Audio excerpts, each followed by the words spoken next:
em geral, os socráticos, eles visam, de algum modo, voltar à direção desse desejo de coisas externas para aquilo que pode ser alcançado na própria alma como virtude, né? Então, a virtude sendo essa consecução do bem em si mesmo, né? Então, ah, basicamente, assim que eu vou compreender o socratismo, um pouco a condução da alma que se dá em Platão, né? Então, esse é o caráter socrático de Platão, né? Claro, quando a gente fala de socratismo, não é necessariamente o Sócrates histórico, a gente não sabe quem ele era, né? Mas o Sócrates de Platão eu entendo dessa forma, os neoplatônicos entendem dessa forma, né?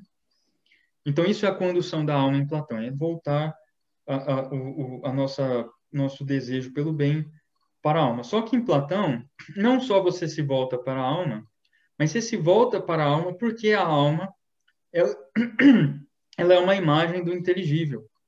Você tem ali aqueles mitos platônicos que tentam dizer que, de alguma forma ou outra, a alma carrega em si, né, na forma mítica do Fedro, a alma carrega em si a memória do inteligível. Você Então, tosse, você tosse e eu tomo água. Sim, vou tomar um pouquinho também.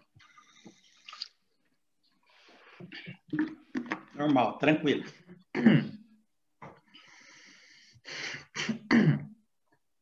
Então, diz Platão, né, que no Fedro, por exemplo, que a alma porta em si mesma a memória do inteligível, né, do mundo inteligível, que ela contemplava antes de nascer e tudo aquilo que ele diz de forma mítica, né? Então, são formas de dizer que a alma é uma imagem psíquica, uma imagem racional, no sentido platônico do termo, do inteligível. Então, por que a gente deve se voltar à alma no platonismo? Para despertar essa memória, né? Então, voltar-se à alma é reminiscência. Reminiscência em Platão não é a apreensão direta do inteligível, tal como os neoplatônicos interpretam, né?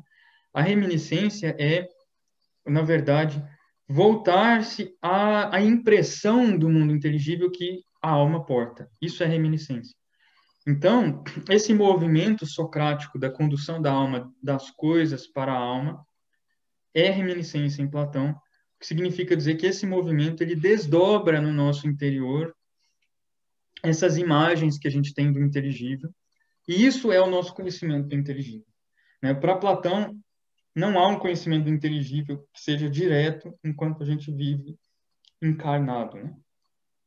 Para ele, esse conhecimento direto ele se dá antes da encarnação, após a encarnação, segundo os diálogos Fédon e Fedro, né? Existem algumas vertentes que vão pensar que não é possível um conhecimento direto e inteligível, ou que se existe um conhecimento direto e inteligível, ele seria de alguma forma um tipo de mística ali, né?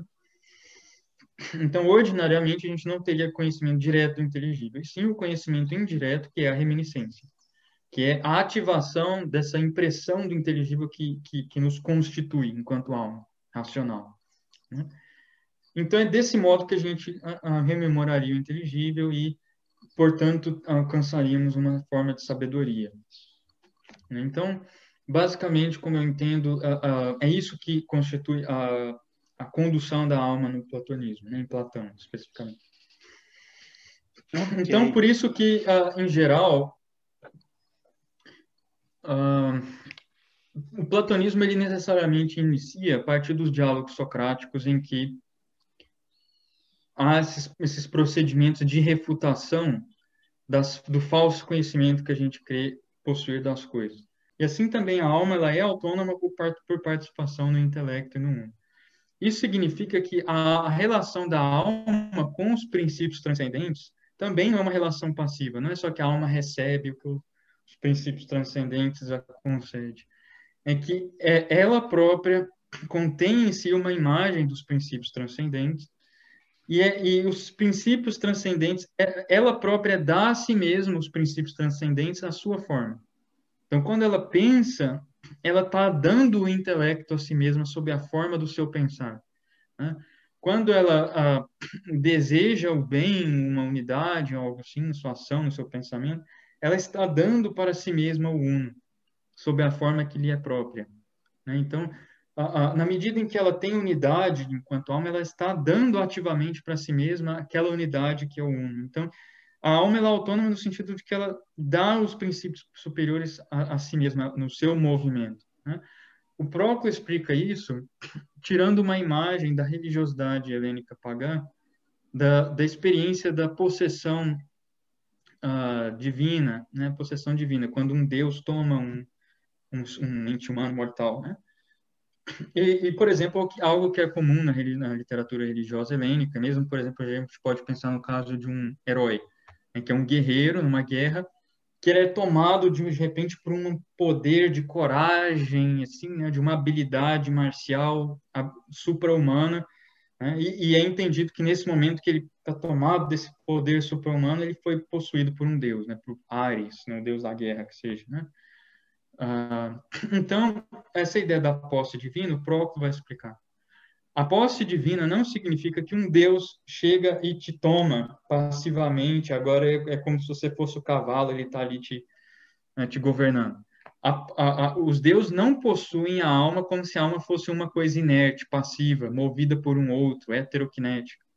Os deuses possuem a alma como algo que move-se a si mesmo, ou seja, ele vai dizer, os deuses possuem a alma intensificando algo que ela própria possui. Por exemplo, um guerreiro tem coragem, tem certa habilidade marcial. Isso já é Ares, já é o deus da guerra, tal como ele se manifesta na alma. É a imagem de Ares na alma. Então, como que o deus Ares possui a alma? Simplesmente intensificando esse poder que ela possui. Então, ela própria que ascende para um nível superior de poder sobre a infusão do Deus, né? Então, isso é a posse divina. A posse divina é uma sinergia. Ela não é simplesmente uma vítima sendo tomada por um outro ente, né? Então, ele vai dizer, da mesma forma, é a relação da alma com os princípios transcendentes. Eles não nos tomam, nos possuem como se a gente fosse uma coisa passiva, movida extrinsecamente, heteroquinética, como uma pedra é, né? Eles nos possuem desde o interior como aquilo que me constitui, né? Então, aquilo que dá unidade, aquilo que constitui a alma como seu centro de unidade, aquilo que dá unidade à alma, é o próprio uno presente nela. Aquilo que possui a alma internamente como aquilo que constitui a sua inteligência, o centro, núcleo da sua inteligência, isso é o intelecto presente à alma, né? Então, a alma no seu movimento, ela está possuída por eles e ela própria se dá eles em ação, né? Enfim. Então, é um pouco da concepção do Proclo da alma, né? Que é uma concepção muito interessante. Então, ele vai entender que a alma do não filósofo, apesar dela ter essa natureza, ela não percebe que ela tem essa natureza. A alma do não filósofo, ela assume a aparência de heteroquinese, daquilo que é movido por outro.